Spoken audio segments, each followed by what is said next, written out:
Olá, Indaiatuba! Estamos começando o Papo Livre de hoje, chegando até a sua casa pelo canal 26 UHF, o mais democrático dos sinais eletromagnéticos. Claro, chega de graça. E obrigado pelo carinho da audiência. Você vai comigo pelos próximos 30 minutos acompanhar a história de uma das figuras que eu respeito muito, gosto muito, e ele é um cara quase mineiro, embora de mineiro ele só tem o jeito. Cláudio de Lima, ele que é professor, ator e também músico. Cláudio, obrigado por estar aqui comigo. Eu agradeço. Ele tem muita história para contar. Aliás, conheci esse moço quando ele chegou aqui em 85. Exatamente. E como é que você veio parar aqui, Cláudio? Então, eu vim para cá por o convite de um amigo, que ele falava, vamos para o interior, mas eu nunca gostei de interior, porque você tem uma vida agitada, eu morava ali em São Paulo, atrás da Avenida Paulista, Ipiranga, aquela coisa toda ali e tal, e acabei vindo a convite desse meu amigo, que é o João Carlos Fidalgo. João, grande João. E acabei vindo e ficando, eu ia ficar 1 ano e meio, já estou há quase 25. Pois é, eles montaram um bar. Quando a Avenida Kennedy não era o que é hoje, na verdade a Avenida Kennedy era um deserto. Depois das 6 da tarde, aquilo ali era um deserto. Embora já fosse bem movimentada, bem habitada, melhor dizendo, não havia vida noturna. Não havia mesmo. Não tem. E eles montaram um bar ali na Galeria Ouro Preto, que era novíssimo, era uma coisa... Como é que chamava? Galerias Bar. E como era uma quadra da minha casa, era o meu... Eu ia a pé lá, tomar todas e voltava para casa. Então era muito gostoso. Era um bar que ficou um bom tempo ali, não foi, Cláudio? Ficamos 2 anos e meio. Depois o Márcio Spagnol fez um bar ali também, mais tarde, em 90 e alguma coisa, né? Isso. Mas aí hoje a Kennedy... Então o Cláudio, junto com o João, foram os precursores da vida noturna na Kennedy. Exatamente. Você é paulistano ou paulista? Eu sou paulista porque nasci em Ribeirão Pires, mas eu paulistano porque eu vivo a maior parte do tempo na capital, né? Ah, legal. Aqui eu estou vendo que sua mãe é alagoana e seu pai cearense. Exatamente, vem dessa linha nordestina aí. Nordestina toda. Isso. E como é que foi esse lance? Você estava me contando agora que você começou a ler muito cedo. Que você...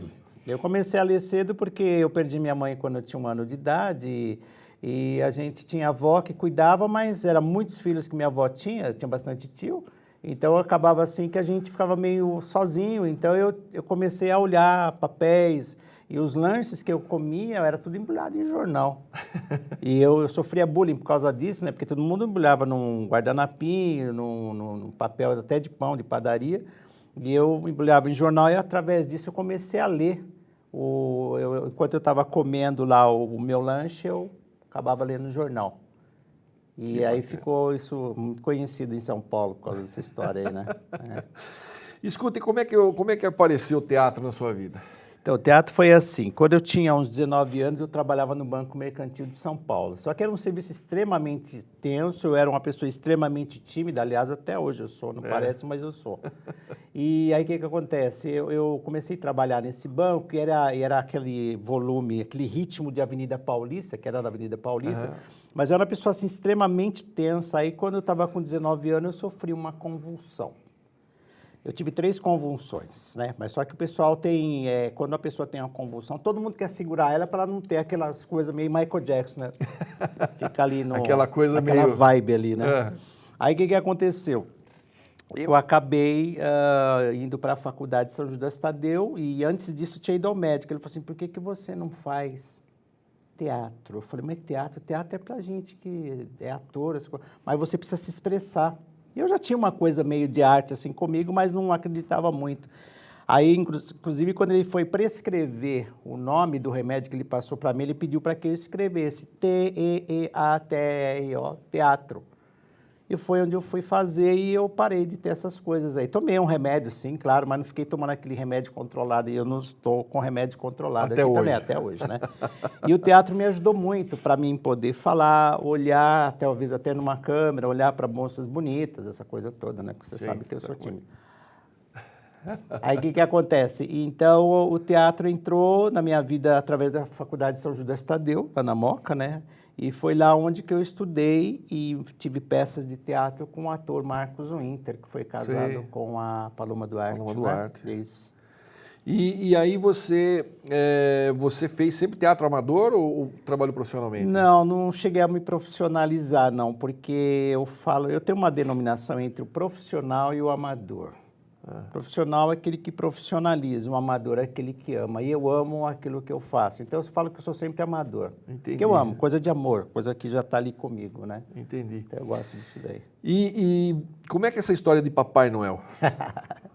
Essa história é legal, porque foi assim, eu trabalhava na loja C&A Modas, lá em Campinas, e eu trabalhava como um funcionário comum, que trabalha para final de ano, trabalhei lá por 3, 4 vezes até eu ser efetivado, né? E quando foi um dia, uma gerente lá, uma senhora muito alta, forte, né? Ela foi se vestir de Papai Noel, mas ela não suportou o calor. Desmaiou dentro da loja lá. Papai Noel puff. Aí, o que aconteceu? Tinha uma senhora que era eu falo que é uma segunda mãe para mim, ela falava assim, viu, mas você não era do teatro? Eu falei assim, eu era. Eu falei, mas por que você não faz o Papai Noel? Eu falei, porque eu não tenho volume de corpo, mas interpreto o Papai Noel. Aí eu comecei a fazer na loja, me vestia no final do ano, e nisso o pessoal gostou e um foi falando para o outro. Aí o que aconteceu? Quando meu filho nasceu, ele completou 1 ano, falei, eu vou fazer o Papai Noel para meu filho. Aí um vizinho gostou, falou para o outro, foi falando para o outro, aí nessa brincadeira vai fazer agora 24 anos que eu me visto. De Papai Noel. De Papai Noel. E eu faço no Pena, eu faço num comércio aqui na cidade, as pessoas me contratam porque a criança hoje em dia, claro, raramente as crianças Teve uma história de uma menina que ela chegou assim para mim e falou, você não tem vergonha de ficar enganando os outros aí, falando que é Papai Noel? Você é de mentira, você não existe. Eu falei, então tá, tudo bem, você tem direito a falar o que você quer. E eu falei assim, ninguém é obrigado a acreditar no que não queira, né? Aí o que aconteceu? Ela pegou e eu falei, mas toma uma bala. Só que quando eu dei a bala para ela, eu tinha uma luzinha assim por detrás da luva, então eu apertava assim, fazia esse movimento, a luzinha acendia, eu falei, tchau. Ela falou, o que é isso que você tem aí? Eu falei, para você não interessa, você não acredita. E dei uma bala para ela. Depois, o que aconteceu? Chegou uma senhora, que era a mãe dela, falou, passou uma menina brava aqui de 10 anos. Eu falei, passou, o que aconteceu com essa menina? Ela falou assim, o meu marido, ele me abandonou quando ela tinha uns 2, 3 anos. Então, ela tem raiva do pai.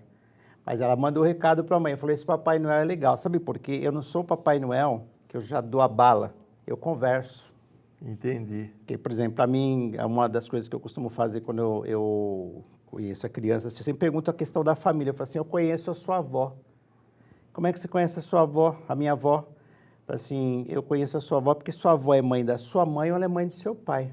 Olha, ele conhece mesmo. Então, aí quer dizer, convence a criança, a gente tem um papo, as crianças vão ali, tem crianças hoje que já não são mais crianças, que até hoje vão lá para dar um abraço ao Papai Noel. É engraçado que a gente vê umas moças bonitas abraçando a gente, acha que o Papai Noel é safadinho. Mas, na verdade, não. Aquela ali foi uma aluna. Foi? Foi uma pessoa que eu fiz na casa dele, o Josomar. Eu fiz muito tempo na casa dele. Andei, e até hoje eu faço. Só que eu falo que eu sou um Papai Noel sem gordura, sem colesterol. É o Papai Noel light. Light. Exatamente, e high-tech também. Por que você acredita que o teatro é uma terapia completa? Porque, veja bem, eu acho assim que expressar todo mundo tem a necessidade. O teatro não é que você vai fingir. O teatro você finge, claro, você pode até estar fingindo por aquele momento, mas você precisa ter essa energia do fingimento para que aquele fingimento seja uma coisa convincente, se torne uma verdade. E tem dentro, para quem não sabe, tem um psicodrama. O psicodrama é umas formas que a psicologia tem para resolver pequenos problemas que a pessoa tem através da arte teatral. E o teatro ajuda a pessoa a ser menos tímida. Se fosse mais ou menos 15 anos atrás, eu estivesse aqui fazendo, eu não estava tão à vontade. E o teatro ele ajuda para você se expressar, você representar, ou talvez falar alguma coisa, um pensamento que você tenha, alguma coisa assim. Então, eu acredito que o teatro devia estar dentro das grades curriculares das escolas, né? Porque, claro, na cidade tem grupos de teatro, mas às vezes ele comporta pouca gente, porque é o limite que ele tem para fazer aquilo. Mas é uma grande arte, eu acho que tem uma terapia por trás dessa exatamente. questão. E é interessantíssimo isso daí. E a música? Como é que a música chegou na sua vida? A música é... Peraí. Então você vai falar isso depois do intervalo. Eu vou para um rápido intervalo agora, enquanto ele raciocina aqui e formula a resposta. A gente vai fazer um intervalo rapidinho. Eu volto já já, não saia daí.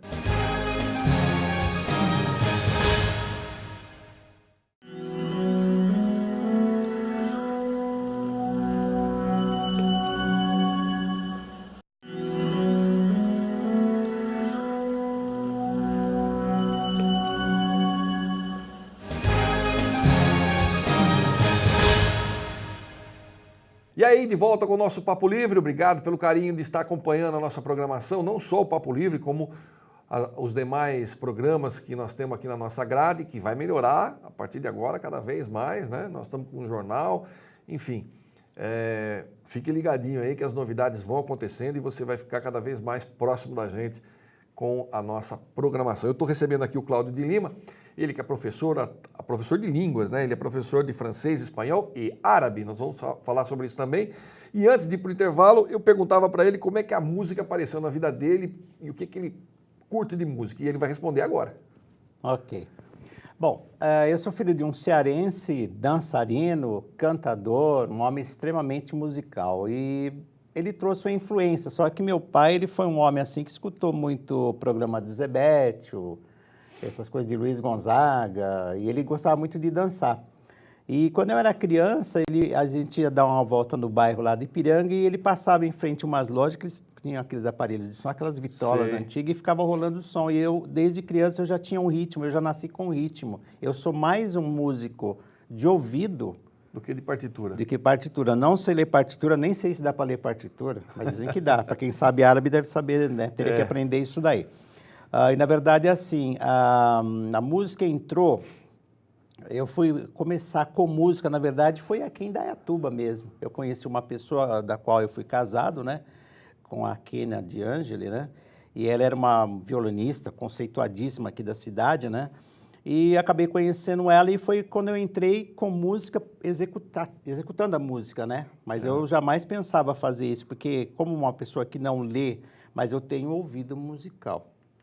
Aí o que aconteceu? Eu sempre gostei de percussão. Cantar não era meu forte, eu não tinha essa ideia de cantar. Então eu comecei a trabalhar com percussões. Qual que eram as minhas percussões? Era tampa de desodorante, umas coisas que não tem nada a ver com música, tipo fazer sons com a boca, de vento, sons de pássaro, aquela coisa toda. Mas eu curtia muito em São Paulo, eu gostava muito de música latino-americana. O pessoal que tocava na rua, e eu por ter ouvido, eu comprava uma flauta, eu me infiltrava no meio daqueles grupos lá para tocar. Eu conhecia várias músicas da América Latina, tipo Guantanameira, o Mauaquenho, que é conhecido mais como Carnavalito, e eu estava sempre ali e sempre naquela coisa de executar aquilo que eu ouvia, porque se eu ouço um som, eu consigo, interiormente ele é registrado lá, eu consigo reproduzir esse som. E depois aqui em Indaiatuba, justamente com a Kênia, nós tivemos um grupo que chamava OP6, nós tocamos por toda a cidade, fomos tocar até na Portuguesa de Desporto para mais de 20 mil pessoas. Puxa vida! Né? Aí conheci o Nau que me fez cantar. Eu morria de vergonha de cantar, ele falou, não, canta comigo. E tivemos um grupo aqui, inclusive o grupo é o Clavícula de Sol, muita gente lembra. A gente tocou no bar aqui na Kennedy também, que foi o Barril, tocamos por vários anos lá. E participamos de festivais aqui em São Paulo, tivemos para outras regiões, tivemos até no Paraná. No Paraná eu tive com o Daniel Conte, tive um grupo com ele, porque o Daniel foi o duo Camal, o 019, com uma banda, assim, um grupo sensacional que ele teve aqui, hoje está em São Paulo. E eu, assim, a minha música, ela veio e ficou. Né? Eu canto música do Paquistão, eu canto música árabe, eu canto música espanhola, eu canto música iugoslava também. Caraca! E assim, mas eu sempre pego essas coisas de ouvido e hoje é fácil, você ouve uma música, depois você pega lá o idioma que você não conhece, você transcreve aquilo que você entendeu, depois você procura a letra correta e só vai trabalhando aquela coisa de idiomas. E eu gosto de música estranha, a música para mim tem que ser estranha, senão aí ela não é legal, tem que ser uma coisa diferente. Embora hoje tenha uma globalização das músicas, enfim, mas tem um projeto também que eu estou tentando trabalhar que é o Playing for Change. é um que foi feita uma música do Stand By Me. Sei. E vários músicos, né? Eles trabalham e eles querem pessoas que não são músicos conhecidos. E só a pessoa mais conhecida que é padrinho desse projeto é o Bon Jovi. Puxa. Eles andam pelo mundo, eles estiveram até em Campinas no ano retrasado, agora parece que eles vão estar de novo em julho, lá no Chapadão, lá vão estar Uma pedreira. com uma música, eles sempre pegam uma música clássica, que todo mundo conhece, e para trabalhar, cada um coloca a sua parte, e isso corre via global, né, porque vai pela internet. Então, minha música, ela veio e ficou. Eu abracei essa causa aí, eu gosto muito, acho que eu tenho uma frase que é bonita, que fala assim: valeu a pena Deus ter feito o universo por causa do amor e da música. Legal. A música também cura, né? Tem também tem isso. Né? Tem música terapia. E os idiomas? Como é que você começou com... Você começou com francês? Comecei com francês lá em São Paulo, porque era um aluno do colégio lá, do bairro lá. E, na verdade, eu não gostei do francês, eu gostei da professora. Da professora. Da professora de francês. Eu tinha uns 14 anos, ela tinha uns 30 anos. Era linda, assim, eu levava sempre maçã para ela. Eu acho que eu deve ter montado uma quitanda com essa história toda aí. Toda vez ela ganhava maçã. Eu era apaixonadíssimo por ela e eu era o melhor aluno de francês. Cheguei a ganhar uma bolsa da Aliança Francesa por uns 2 anos. E, inclusive, até tem uma história meio triste, se tiver um fundo musical é para chorar, né? Tudo bem? Que eu fiquei apaixonado por essa professora e eu fui no casamento dela, mas eu chorava como se fosse a mãe da noiva. E, engraçado, uma semana antes do meu pai falecer, nós conversamos, toda a conversa que nós conversamos no tempo de separação, que foi dos 19 até a minha idade atual agora, conversamos na última semana de vida dele, ele perguntou por que eu chorava tanto. Naquele casamento. Daquele casamento lá. Eu falei, na verdade, o senhor quer saber mesmo, eu era apaixonado por aquela professora. Eu amava ela, assim, era uma coisa de paixão mesmo. E aí ele falou assim, filho, mas quem ama corre o risco de não ser amado. E ele chorou junto comigo. Foi uma coisa bonita, assim, marcou muito minha vida. E eu engraçado de tudo isso, é que é engraçado, né? Mas meu pai, ele faleceu no Dia dos Pais. Olha isso. Mas minha vida não é trágica, né? Você fala, perdeu a mãe com 1 ano, depois o pai morre no dia... Não, isso é coisa normal da vida. Eu acho que a vida tem um prazo de validade. C'est la vie. C'est la vie. Francês, é isso mesmo. Esse foi o francês. E depois, no colégio, eu conheci um argentino, amigão, tal, e eu brigava muito com ele, porque ele falava uma coisa e eu entendia a outra, né? Não é que entendia a outra, é que tem as diferenças do espanhol, porque o espanhol tem os falsos cognatos, né? Um dia eu cheguei assim para ele falou assim, por favor, me dê uma goma. Eu peguei, dei uma caixinha com minhas chicletes, né? De goma de mascar. Não é isso. É para borrar. Eu falei, as meninas aí, rapaz, não estão falando bobagem. Não, borrar é o que se escreve. Pagaram o que se escreve. Então, o que acontece? Aí, depois, eu fui entender que... E outra coisa que eu digo para as pessoas, eu vou falar isso muito sério, não falem portunhol. É o maior crime, é uma cultura grande, porque se você pegar aqui do Uruguai até o México, depois você pega lá a Espanha, porque hoje tem mais ou menos uns 390 milhões de pessoas que falam espanhol. Inclusive, tem muita gente da Europa que está vindo para a Copa achando que no Brasil se fala espanhol. E o pessoal ele fala, por que o brasileiro fala inglês com nós que falamos espanhol? E é um idioma importantíssimo, né? E eu acho uma coisa muito louca essa história realmente, né? Nós somos o único país na América que fala português. Exatamente. Que é uma língua dificílima, embora digam que não, mas é. Eu acho que você depois vai dizer para mim o que você acha. Sim. E por que você escreve a mesma palavra de formas diferentes, com significados diferentes, ou tem a mesma palavra com significados diferentes, e o sujeito, quando vai tentar aprender, ele tem uma dificuldade muito grande, né? Verdade. E a articulação do português é complicada. E uma coisa que eu acho interessante também é que, não sei se você lembra, o Sarney, quando era presidente, ele foi fazer um discurso, ele fez em portunhol. Rapaz, foi a coisa mais vexatória que eu vi na minha vida. E desde então eu decidi que eu não falo, eu já fui visitar alguns países da América Latina, eu falo português sem gíria e devagar. Com certeza. Porque aí fica mais fácil da pessoa entender. E a pessoa, quando percebe isso também, ela se esforça para falar a língua dela. Eu acho que sem gíria e devagar, a gente consegue estabelecer um diálogo. Porque as pessoas falam assim, mas ele fala muito rápido. Não é que ele fala muito rápido, ele fala do modo natural, porque ele já tem domínio daquilo. Porque existe uma diferença entre você ter o controle você controla. Agora, o domínio você já tem todo um histórico ali, né? E eu vou dizer 5 palavrinhas que são super fáceis no espanhol. Por exemplo, Coca-Cola em espanhol não é cueca-cuela, é gaseosa. Como é que é? Gaseosa. Gaseosa. Por que se chama gaseosa? Porque tem gás. Sim. Né? Caderno, quaderno. Caneta é bolígrafo. Por que bolígrafo? Empresta sua caneta. Ó, aqui na ponta da caneta tem uma bolinha, bole de bolinha, grafo de grafia. Bolinha escreve. Bolígrafo. Outra coisa que o pessoal fala também de forma errada, por exemplo, tem uma palavra em espanhol que isso se passou comigo numa situação, eu fui no lugar comprar Durex, e Durex, na verdade, era preservativo. Então, é fita adesiva. Né? Então, tem umas coisinhas assim. Então, o espanhol é necessário se conhecer, não falar o portunhol, que eu falo que isso é violação contra uma cultura. Toma cuidado, estuda um pouquinho, é gostoso o espanhol, ele tem músicas bonitas, tem bastante coisa que te envolve dentro do espanhol. Alejandro Sanz, essas coisas, Shakira mesmo, né, que eu gosto, essa coisa toda. Então, o espanhol, inclusive, vai ser utilizado agora por causa dos turistas que estão aqui, que eles acham que o brasileiro só fala espanhol. Só fala, né, e o espanhol é um idioma, assim, sensacional. E o árabe?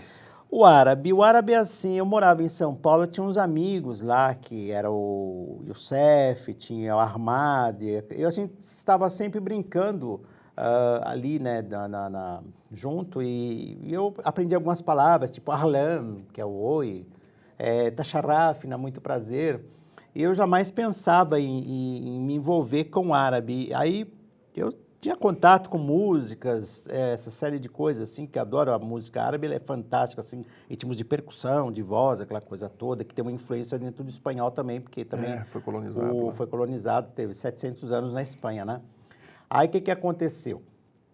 Eu vi, nós estando aqui em Indaiatuba, uma pessoa me procurou e falou assim, quem que ensina árabe aqui? Eu falei, alguém que é desse lugar. Aí eu encontrei uma pessoa que estava morando aqui, eu falei com essa pessoa, ela falou assim, não, por que você não dá aula para a mocinha? Eu falei, mas como dá aula? Eu não dei aula para você, umas aulas, sim, você fez comigo, dá aula para a mocinha, não quer ir para o Egito? Dá aula para a mocinha. Aí eu peguei e comecei, claro que o problema, não é problema, é o caso do árabe, é a questão da escrita. O árabe, ele escreve da direita para a esquerda. Por que que ele faz isso? Porque no Antigo Egito, no Oriente Médio, se você escrevesse da esquerda para a direita, daria sombra. Então, o que ele pegou e fez? Ele começou a escrever da direita para a esquerda para não ter sombra. Não ter sombra. E nós escrevemos da esquerda para a direita porque assim dá tempo da tinta secar. É por causa disso? Realmente é por causa disso. Então, o árabe é um idioma, não precisa pegar asma, né? Porque tem umas palavras que se falar no árabe, ahlam, ahmad, Sabahanul, Sabahunhain, Masalirhir, né, Inshallah, Masalama. Então, e eu tenho essa facilidade para idiomas, né? Eu gosto muito, eu acho que o português é difícil. Português é uma língua... É a mais difícil que tem. É a mais difícil que tem. Cláudio, obrigado por ter vindo. Nosso programa está chegando no final. Fica o convite aqui para você voltar a hora que você quiser, a casa é sua. Eu que agradeço. E obrigado mais uma vez. Muito bem. Você de casa, obrigado pelo carinho da audiência e, claro, a sua paciência, porque nosso programa está aqui todo dia e você, muitas vezes, pode participar ou não. Basta você mandar um e-mail para a gente, está aí aparecendo no gerador de caracteres, aí, o nosso glorioso GC, como entrar em contato conosco, dê sua sugestão, faça a sua crítica, ou também nos assista pela internet, www.tvindaiá.com.br. Nossos programas estão lá. Depois que eles vão ao ar, a gente sobe para a internet e você pode acompanhar de qualquer lugar do mundo. Obrigado mais uma vez, fique com Deus, muita paz e até o nosso próximo encontro.